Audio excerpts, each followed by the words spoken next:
Written খুব বেশি দেরি হবে না। প্রিলি পরীক্ষা দেওয়ার মাত্র 2.5 থেকে 2 মাসের মধ্যে আপনার রিটেন পরীক্ষা। এত কম সময়ে কিভাবে প্রস্তুতি নিবেন?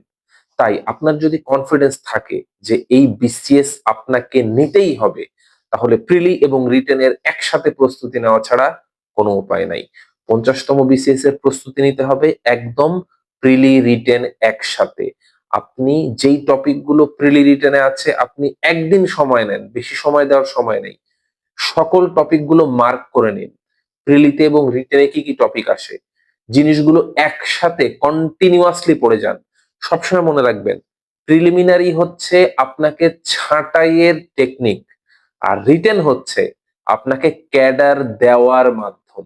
সুতরাং ক্যাডার পেতে চাইলে এখনই এই কম সময়ের মধ্যে 2টা প্রস্তুতি একসাথে নিতে হবে আপনাকে। কোনো অপশন নাই। পিএসসি যে গতিতে দৌড়াচ্ছে, আপনাদেরকেও পিএসসির সাথে তাল মিলিয়ে দৌড়াতে হবে। সেজন্য একসাথে প্রস্তুতি নেওয়ার কোনো বিকল্প নেই।